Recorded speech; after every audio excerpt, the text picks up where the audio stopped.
January 1st, 1843.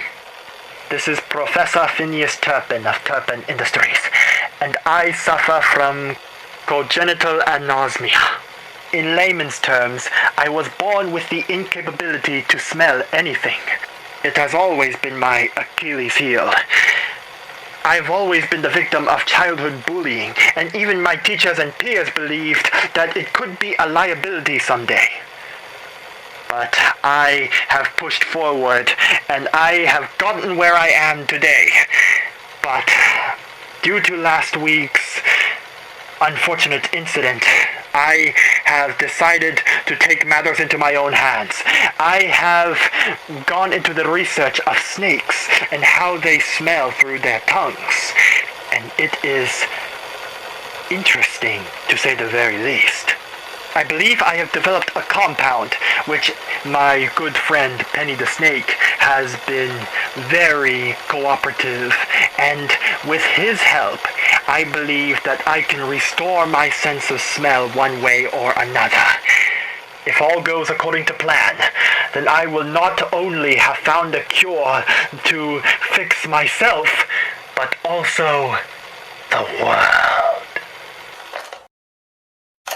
January 2nd, 1843. The Animal Trial series has become noteworthy to the board, and not in a good way, I'm afraid. As the compound is introduced into the body and mixes with the skeletal structure and the DNA, it begins to splice rapidly, over-mutating and unfortunately killing the test subjects. I believe that humans could survive the effects, but the board will not allow any more trials. As such, I will have to take it upon myself and carry this burden. I have started this alone, and I must finish it alone. There is no longer a choice. January 4th, 1843. I have taken the liberty of barricading myself in the laboratories to continue my research. The board has abandoned me, so I am using myself as the subject of this experiment. Humans have the resolve and determination, so whatever happens to me is all in the name of science. Subject 7, Phineas Turpin. There. Now we must give it some time, Penny, my friend. Patience is a virtue. January 5th, 1843. The project is a success. I can smell things I have never been able to before. The whole world is full of sweet and sensational smells that I have never ever been able to experience. Still, no system is without its kinks and defects. I'll need to stay here and continue to monitor the process to be sure that this compound is completely safe to use to the public. Still, I know I will be reprimanded for this act of treachery, but my father didn't start this company all by playing it safe. No, he started this company with only a few coins in his pocket and a dream. January 6, 1843. Scotland Yard was called earlier today to remove me from the premises by force. Those hyenas on the board truly don't understand my father's work, nor what I'm trying to accomplish. Specifically, one person on the board named Bartholomew Fink. He was the first to shoot down my idea, and the rest gathered to him. Yet after he shoots it down like an elephant under a pack of hunters, he wants to take my research and finish where I started to fit business standards. That's pig-brain bigger than a sow! Who's there? Thought I heard something. January 7th, 1843. I have good news and bad news, my friends. The bad news is that I have lost all of my sense of smell pertaining to my nostrils. But the good news is that I still can smell, but weirdly through my tongue.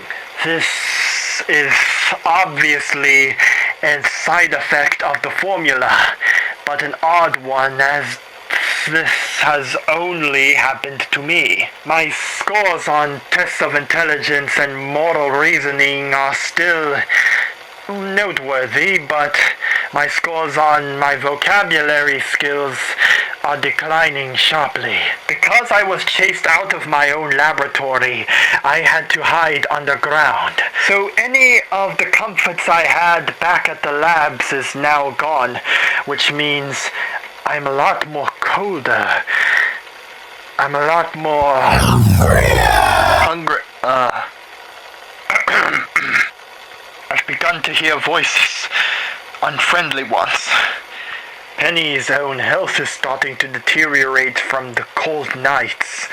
Without any way to heat her up, I fear that she will be taken from me soon. What do I do? Wait a minute. Are these scales? January 10th, 1843. I have gone days without sleep. Every time I try, my mind returns to that fiery battlefield in the French Revolution.